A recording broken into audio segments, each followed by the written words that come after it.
Halo, selamat pagi untuk semua anak kelas 7. Apa kabarnya? Hari ini kita akan mempelajari materi bab 6, karakteristik daerah tempat tinggal dalam kerangka Negara Kesatuan Republik Indonesia. Karakteristik tempat tinggal maksudnya membahas tentang bagaimana karakter setiap daerah yang ada di Indonesia mulai dari Sabang sampai Merauke. Mohon perhatian ya. Nah, sebelum kita membahas materi tentang karakteristik, mari kita lihat dulu gambar di sini. Mari kita amati gambar yang pertama. Boleh kamu lihat ya. Ya, ada peta Indonesia di sini ya. Dan juga tentang keberagaman bangsa Indonesia. Nah, kemudian di gambar kedua, oke, dilihat gambar kedua, ya. Nah, di sini ada pertanyaan. Apa yang terlintas di pikiran kamu setelah mengamati gambar tersebut? Apakah kalian bangga dengan kekayaan budaya dan kekayaan alam yang dimiliki bangsa kita? Dan sudahkah kamu berpartisipasi dalam menjaga kekayaan tersebut? Apa yang kamu lakukan untuk menjaga dan melestarikannya? Nah, beberapa pertanyaan ini nanti ya kita pahami dulu supaya kita lebih memahami bagaimana karakter setiap daerah kita. Nah, di gambar pertama tadi ya, di gambar pertama tadi menggambarkan tentang betapa kayanya Indonesia dilihat dari segi keberagaman budaya, suku, kemudian tarian, rumah adat, dan juga tentang luasnya bangsa Indonesia. Sedangkan di gambar kedua ini bisa kita lihat tentang kekayaan alam bangsa Indonesia, khususnya kekayaan lautnya ya. Tentu kita bangga sebagai warga negara Indonesia memiliki kekayaan tersebut. Nah, sekarang langkah-langkahnya apa peran kita untuk melestarikan keberagaman tersebut? Silakan Anda jawab dulu di buku catatan kamu masing-masing. Nah, kekayaan yang kita lihat tadi dari gambar yang kedua menggambarkan bahwa negara kita adalah negara yang besar dari segi wilayahnya, negara yang sangat-sangat kaya, baik dari segi keberagaman budaya, kaya dari segi kekayaan alam. Nah, untuk itu, kekayaan yang sangat besar dan yang melimpah ini, yang dianugerahkan Tuhan ini, haruslah dijaga serta dilestarikan oleh setiap warga negara. Nah, jadi kekayaan dan juga karakter-karakter dan perbedaan yang dimiliki setiap daerah tentu itu merupakan sesuatu yang membanggakan untuk negara kita.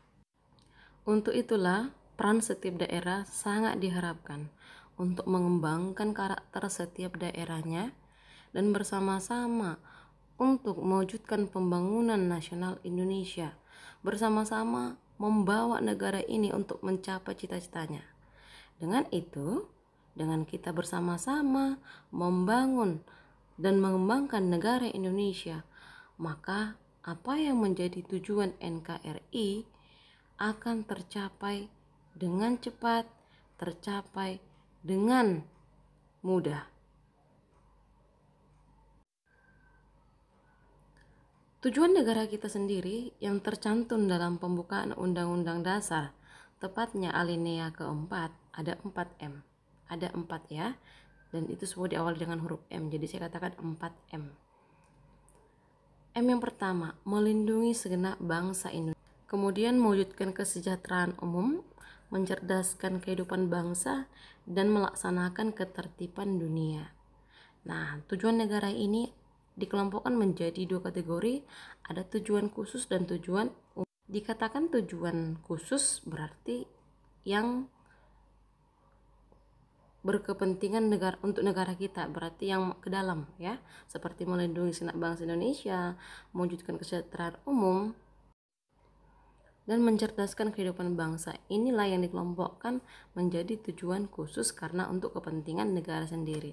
Sedangkan tujuan umum berarti yang mengarah keluar, ya, yang berkaitan bukan hanya kepentingan negara tapi juga negara lain, yakni melaksanakan ketertiban dunia. Nah, di sini pemohon awal sebagai kata kunci kita untuk mengenal dan juga memahami bagaimana karakter wilayah Indonesia.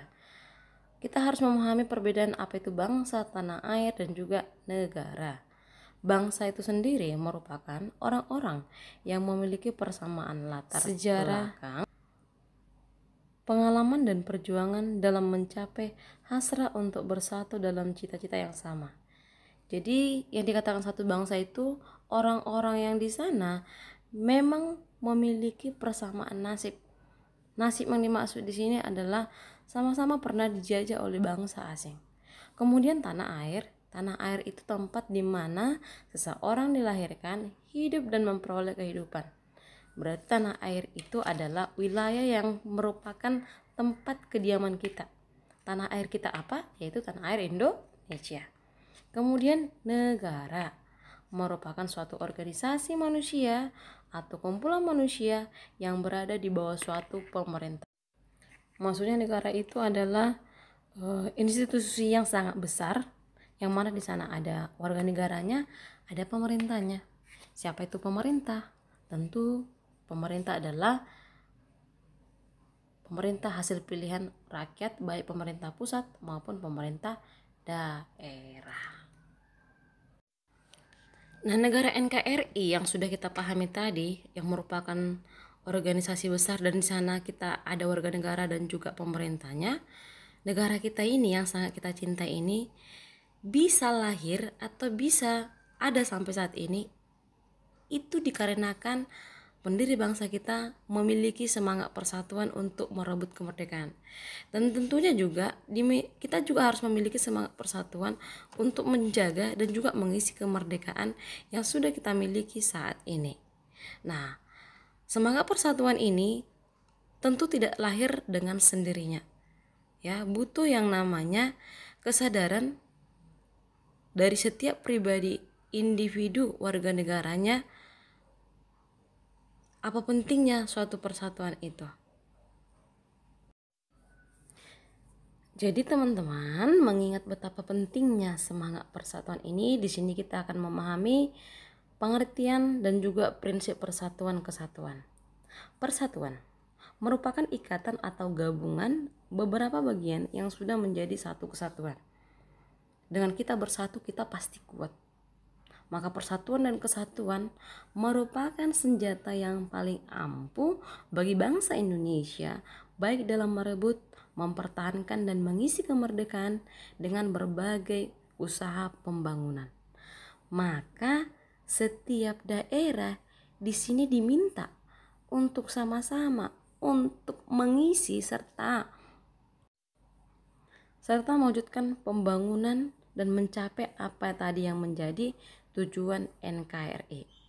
Dan kemerdekaan kita juga terwujud itu karena kerjasama setiap daerah mengusir dan melawan yang namanya penjajah.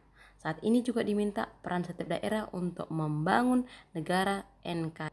Nah, makna persatuan itu sendiri tentu akan mewujudkan yang namanya sifat kekeluargaan, jiwa gotong royong, serta musyawarah. Jadi sangat penting dibutuhkan semangat persatuan dalam suatu negara. Nah, tahapan pembinaan persatuan di negara Kesatuan Republik Indonesia. Yang pertama diawali dengan perasaan senasib. Perasaan senasib yang dimaksud di sini di mana setiap daerah sama-sama merasakan yang namanya penjajahan. Jadi semua daerah Indonesia ini yang dirasakannya sama-sama pernah ditindas oleh bangsa asing. Nah, perasaan senasib inilah yang membangkitkan semangat nasional bangsa Indonesia, bangkit melawan untuk mewujudkan kemerdekaan. Nah, kebangkitan nasional ini ditandai dengan diikrarkannya Sumpah Pemuda dengan menyatukan visi dan misi harapan setiap pemuda-pemudi bangsa Indonesia mulai dari Sabang sampai Merauke bertekad bersatu untuk memperjuangkan bangsa Indonesia. Hasil Sumpah Pemuda itu kita lihat dengan diproklamasikan kemerdekaan bangsa Indonesia sehingga lahirlah bangsa Indonesia secara sah melalui perjuangan bangsa Indonesia dan anugerah dari Tuhan. Nah, terwujudnya semangat persatuan dan kesatuan tadi tentu kita harus memiliki namanya prinsip. Nah, prinsip persatuan dan kesatuan ada 5 poin. Yang pertama, prinsip Bhinneka Tunggal Ika. Bhinneka Tunggal Ika merupakan pengertian atau pemahaman tentang walaupun berbeda-beda tetapi tetap satu jua. Berbeda-beda dari segi keberagaman budaya, tapi kita tetap satu, yaitu Negara Kesatuan Republik Indonesia. Nah, jadi di prinsip Bhinneka Tunggal Ika ini diajarkan tentang bahwa kita ini negara yang beragam, negara yang majemuk. Untuk itu, kita diharapkan untuk saling menghargai dengan keberagaman tersebut. Yang kedua, prinsip nasionalisme Indonesia yang menanamkan atau mengajak agar setiap warga negara memiliki rasa cinta terhadap bangsa Indonesia, tetapi tidak memiliki sifat chauvinisme atau menganggap rendah bangsa asing karena itu tidak sesuai dengan nilai Pancasila sebagai dasar negara Indonesia. Yang ketiga, prinsip kebebasan yang bertanggung jawab, yang maksudnya kita sebagai warga negara bebas melakukan tindakan kita, tetapi tetap mempertanggungjawabkan segala apa yang kita perbuat, baik kepada Tuhan kita, sesama manusia, dan juga kepada bangsa Indonesia. Jadi yang kita perbuat itu dan yang kita lakukan harus berani kita pertanggungjawabkan. Yang keempat, prinsip wawasan Nusantara yang mengajarkan kepada kita tentang bagaimana cara pandang kita terhadap keadaan wilayah Indonesia, yang merupakan satu kesatuan politik, sosial budaya, ekonomi, yang memunculkan kesadaran, senasib sepenanggungan, serta mempunyai satu tekad dalam mencapai cita-cita pembangunan nasional. Jadi memahami tentang bagaimana karakter dan keadaan wilayah Indonesia. Dan yang terakhir, yang kelima, ada prinsip persatuan pembangunan untuk mewujudkan cita-cita bangsa. Maksudnya di sini, kita diharapkan bisa mengisi kemerdekaan dengan hal-hal positif untuk mewujudkan pembangunan nasional, untuk mewujudkan negara yang adil dan makmur, negara yang maju, sejajar dengan bangsa Indonesia. Demikian, terima kasih.